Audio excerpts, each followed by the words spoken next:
משלא אחר ועריך אמונה יסבנדו ואותיו כדבר אדוני. Joining us today because of a Victoria Day holiday, but that's okay. We have to learn regardless of Queen Victoria's birthday, and this is an important week, so I think it's it would be nice to devote some time to studying the Parsha for Shavuot. As you know, this weekend is not the normal Parashat HaShavuah sequence. Instead, we're reading the Parsha that's appropriate for Shavuot, the revelation at Mount Sinai. And so we're going to study, I thought, the revelation and what the Bible teaches, and maybe an interesting inconsistency in the Bible's account, or I'm not sure if it's inconsistency, it's more of a contradiction in the Bible's account, and what we can, and what some of our sages, one sage in particular, does to make sense of that contradiction. So I'm going to try sharing my screen. You know, I always say a little prayer when I share my screen because sometimes it doesn't work. So Baruch Atah Hashem, share my screen. There we go. So here is, if you could give me a thumbs up if you see the text in front of you. Here is the revelation at Sinai. The revelation at Sinai is the 19th chapter of Exodus. As you all know, Shavuot is the holiday where we commemorate receiving the Torah at Mount Sinai. So let's jump right in to the story, which you may not have seen in some time. So why don't we review? On the first day of the third month after the Israelites left Egypt. So what month, everyone, did the Israelites leave Egypt? They left in the month of Nisan. So the third month, it goes Nisan, Iyar, Sivan. That would be this month, the month of Sivan. And this is the first day of that third month. That was yesterday, actually. Yesterday was Rosh Chodesh Sivan. So yesterday, the first day of Sivan, of course, a couple thousand years ago, after the Israelites left Egypt, on that very day, they came to the desert of Sinai. So if we can go back in time to the year when our ancestors left Egypt, then yesterday was the day that they arrived at the desert of Sinai and camped as it would be around the mountain. After they set out from Rephidim, they entered the desert of Sinai, and Israel camped there in the desert in front of the mountain. Then Moses went up to God, and the Lord called him from the mountain and said, "This is what you are say to the descendants of Jacob, and what you are tell to the people of Israel. You yourselves have seen what I did to Egypt, and how I carried you on eagle's wings and brought you to myself. Now, if you obey me fully and keep my covenant, then out of all nations you will be my treasured possessions. Although the whole earth is mine, you will be for me a kingdom of priests and a holy nation. These are the words you are to speak to the Israelites." So on that first day, this incredible revelation happened by God to Moses, where Moses is told, you saw what I did for you in Egypt. Now you're going to be my treasured possession if you keep my covenant. So this is the introduction to the revelation at Sinai. We get a little preface here, a little warning of what is to come. Moses went back and summoned the elders of the people and set before them all the words the Lord had commanded him to speak. The people all responded together, "We will do everything the Lord has said." So Moses brought their answer back to the Lord. So everyone gets Moses's message, and they say, "Sounds good to me. I want to be part of the treasured people, and we'll keep the commandments," right? These are very famous words in the Torah. Na'aseh v'nishma. We will do everything the Lord has said. the Lord said to Moses, I'm going to come to you in a dense cloud so that the people will hear me speaking with you and will always put their trust in you. Then Moses told the Lord what the people had said. And the Lord said to Moses, go to the people and consecrate them today and tomorrow. Have them wash their clothes and be ready by the third day, because on that day the Lord will come down on Mount Sinai in the sight of all the people. So the day of the revelation is what is being referred to here, folks, in the bold. Be ready by the third day, because on that day the Lord will come down on Sinai in the sight of the people. Now, you can see that there's a few different conversations here that happen. On the first day, it looks like they arrived at the encampment at Sinai. Then Moses goes up to God, as it says here. But did that happen also on the first day, or did it happen on the second day? So the Talmud tries to make sense of all of this because no dates are given except the first day of the third month. On that day, they came to the desert. That's the only date that's given here explicitly, the first day of the month. I'm going to tell you in just a second why I care about dates. So the Talmud explains, okay, we think on the first day of the month is when they arrived, but then they needed to rest. So Moses goes up to God and then gets this message from God. Then Moses goes back down to the people, tells them what happened. He takes a day, obviously, to get everybody together. So now we're all on the third day of the month. And the people responded, okay, we'll do it. Then then God says to Moses, be ready by the third day.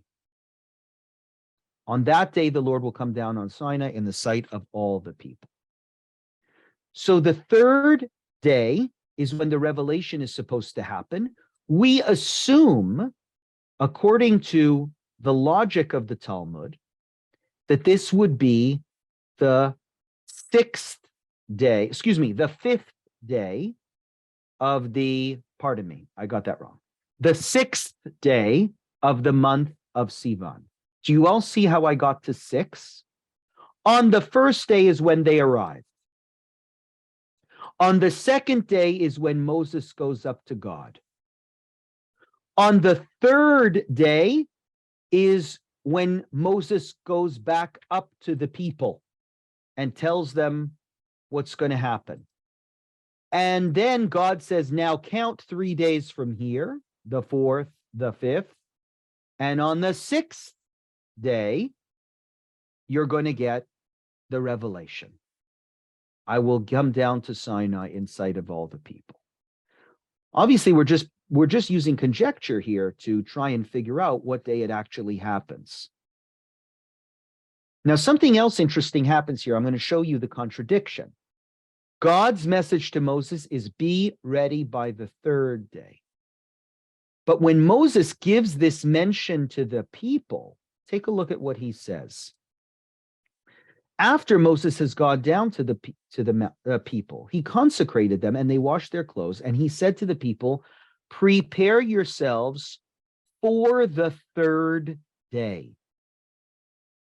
For the third day, abstain from sexual relations. This translation, prepare yourselves for the third day, in Hebrew is Heyu nechonim lishloshet yamim. Heyu nechonim lishloshet yamim. It's, if you actually translated Heyu nechonim lishloshet yamim, it would mean prepare yourselves for 3 days. Heyu nechonim, prepare yourselves, li shloshet yamim, for 3 days. Now, what's the problem here? Moses tells the people, prepare for 3 days. But God said, no, it's on the third day when you're going to get the Bible. You'll get the Torah on the third day. So it's almost like prepare yourself for 2 days, because on the third day, that's when the revelation will be. Now, this English translation here, it's called the New International Version, says, prepare yourselves for the third day, which makes it seem consistent, right? Everything, Moses gave the message to the people exactly as God had commanded him. But you can see here when Rashi's comment that that's not necessarily true. That Moses's message actually sounds like he's adding a day. God said on the third day, you're going to get the Bible. But Moses says, prepare yourself for 3 days. And on the fourth day, you're going to get the Bible. And look what Rashi says. Heyu nechonim l'shloshet yamim means be ready for the end, by the end of 3 days. That is by the fourth day. For Moses added a day of his own accord to the time appointed by God. This is the opinion of Rabbi Yossi. So this is a really challenging Rashi, right? I'll explain to you why, if you don't see why this is very challenging. Now, of course, at the end here, Rashi says, but there's another opinion that says that Moses didn't add an extra day. We are celebrating the holiday of Shavuot. I mean, you and I are celebrating the holiday of Shavuot on the 6th day of the month of Sivan. That would be consistent with God's commandment to Moses that on the third day, you will get the Torah, right? That instruction was given on the third day of Sivan. So on the third day, that is the 6th day of Sivan, you will get the Torah. But according to what Rashi just said, Moses added a day, and therefore the Torah was not received on the 6th. It was received on the 7th day of the month of Sivan. Do you all follow me? It's important. This is the root of the issue. Rashi says Moses added a day because he used the language Heyu nechonim lishloshet yamim. Prepare yourselves for 3 days. Then on the fourth day, you'll get the Torah. God's instructions were prepare yourselves, and on the third day, you'll get the Torah. God's instructions were you're getting it on the 6th day of Sivan. Moses says you're getting the Torah on the 7th day of Sivan. By the way, none of this is a problem when it comes to Sukkot and Pesach, which are the other two major biblical festivals. Why? Because those two festivals, the Torah tells us explicitly, this is the day this happened. This is the day you have to commemorate. But remember, Shavuot does not. Shavuot, it says, count 7 weeks after Passover, and on that day, you celebrate Shavuot. But the actual day isn't given. So we have a problem. The problem is, according to Rashi, we're celebrating Shavuot on the wrong day. We're celebrating Shavuot, folks. This week is on Friday, right? Friday is the 6th day of the month of Sivan. So this should bother you a great deal that Rashi says you didn't get the Torah on the 6th day of Sivan. You forgot Moses added a day. You got the Torah on the 7th day of Sivan. Now, for us in the diaspora, we have the privilege of saying, okay, look, if we got that day wrong, it's okay, because we in the diaspora observe 2 days of Shavuot. We observe Friday and Saturday. So even if Saturday is the real day when the revelation happened, we're still in shul thanking God for Zman Matan Toratenu, for the day when we received the Torah. Well, you know, that's good for us in the diaspora, but what does it say to everybody in Israel who's only observing 1 day of Shavuot? You're observing it on the wrong day, but we're observing it on the right day. Who knows? Maybe. And actually, there are some rabbis who say this is a hint that in future generations who have to keep 2 days of Yom Tov on the holidays, that they will get, the nice consolation prize that those Jews of the diaspora will get is they'll actually be observing Shavuot on the right day, whereas in Israel, they'll be observing it the day prior, the wrong day. But I don't buy that. That's just a minority opinion that most people don't agree with. There's something else here. And I'm going to introduce a comment of the Maharsha. The Maharsha is a famous Talmudic commentator. And you may be asking, well, why are we doing a Talmudic commentary? This is about the Torah portion. But the Maharsha, who lived in the 15th and 16th century, a renowned rabbi and Talmudist from Poland, this discussion enters into the Talmud. That's why Rashi, let me just show you again on the screen, that's why Rashi quotes here the Talmud. You see it says Shabbat 86b? So the disagreement is found in the Talmud. Was the Torah given on the 6th day or on the 7th day? And Rabbi Yosei was the one who said it was given on the 7th day. And others say that it was given on the 6th.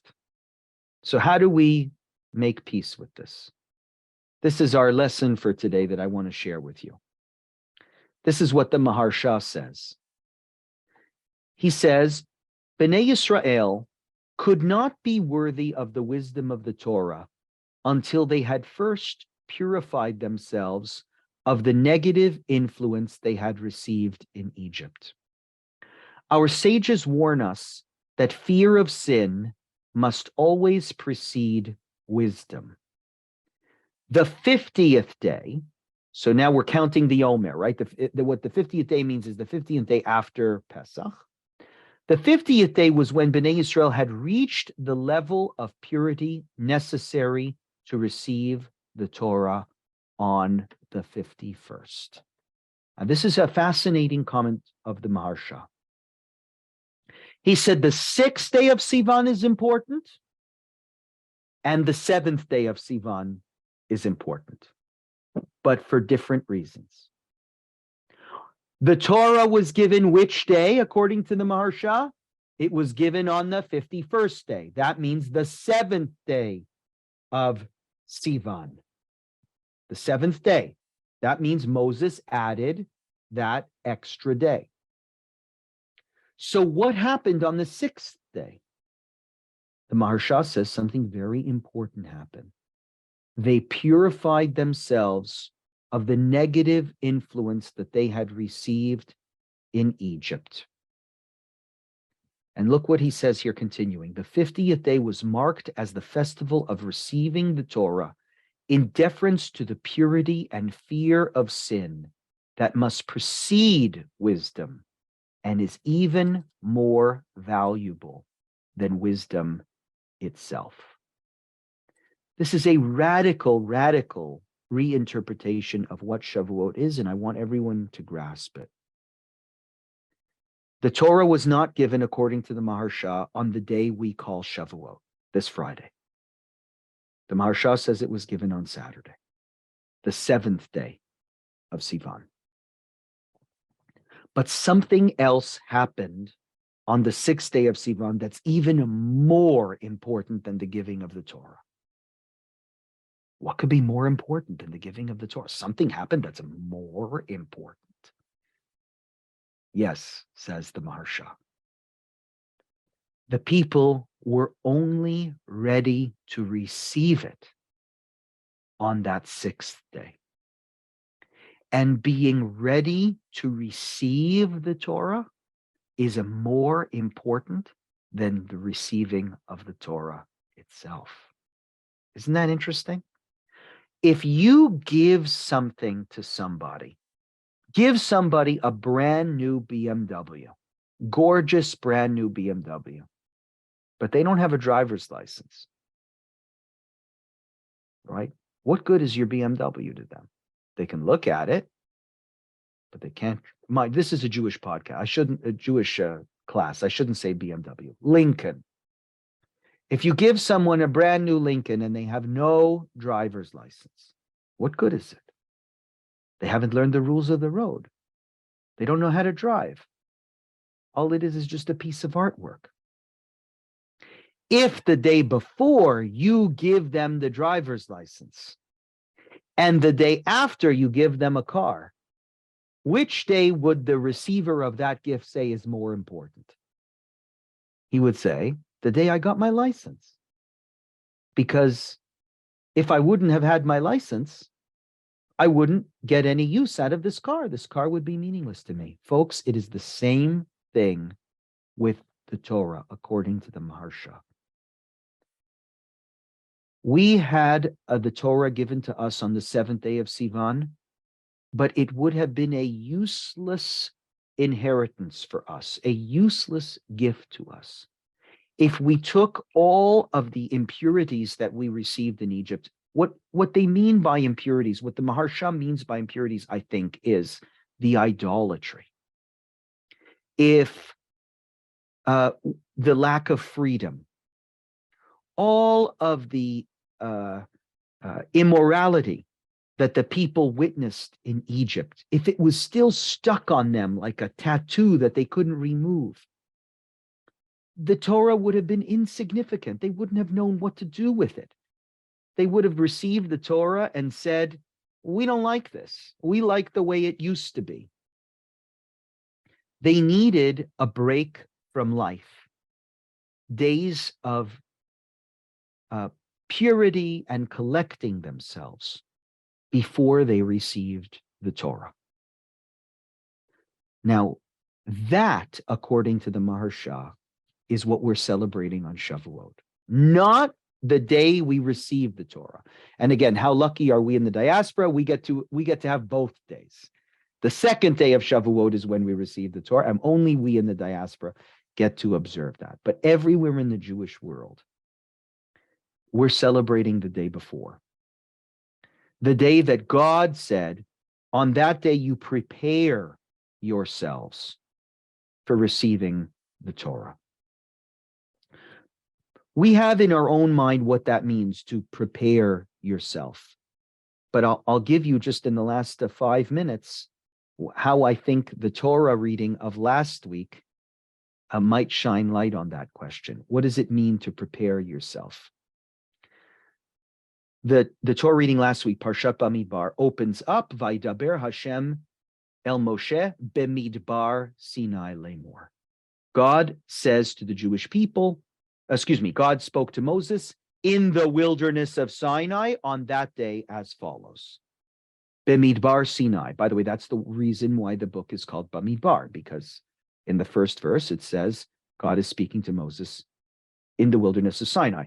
Now, those of you who are good Bible commentators can already see the question that's inherent in that verse. Obviously, God spoke to the people in Mount Sinai. We know where they are at the time this conversation is taking place. And even if we didn't, who cares where God spoke to the people? What does it mean that God spoke to them in the wilderness of Sinai? So the rabbis say it was very important that the Torah mentioned Bemidbar Sinai, that God spoke to the people Bemidbar Sinai, because Sinai is a barren wilderness. And in order to receive the world of God, a person should make themselves like a barren wilderness. A person should make themselves like the desert. If I come into the Torah or I come into Judaism with all sorts of preconceived notions and my ego and what I think is right, my own opinion, right? How am I ever going to be able to receive God's word? So the rabbis say that word Bamidbar is so important because it is instruction to all of us. It is instruction. Make yourself like a midbar. God gave the Torah in a midbar for a reason. God could have given the Torah in Jerusalem, God could have given the Torah while we were still in Egypt, but God gave it in the wilderness as an eternal message that the biggest impediment to receiving the Torah is me and my ego. If I can just humble myself a little bit, make myself like a wilderness, erase my preconceived notions, maybe then I'll be able to understand Torah. So I think that this is what is meant when God says, purify yourself for 3 days. And the Maharsha says they had to clean themselves of all the impurities and nonsense that they had learned in Egypt. For 3 days, they had to make sure they were like a midbar. They had to clean out their egos. They had to get rid of their preconceptions in order to be ready. On the 6th day of Sivan, they were ready. And that preparedness is more important than receiving the Torah itself. It's your ego that will get you into trouble. It's your pride that will get you into trouble. It's your arrogance that will get you into trouble. Even if there was no Torah ever given, that would still be true. Right? And so the erasing of that is the real celebration of Shavuot. There you go. Half hour on Shavuot, and I hope challenge some of what we think. We still call it Zman Matan Toratenu, the day when the Torah was given, but the Maharsha says it was given in almost 2 stages. First, we had to be ready to receive it. Then we had to receive it. Being ready to receive it was more important. Have a great day, everyone, and Chag Shavuot Sameach.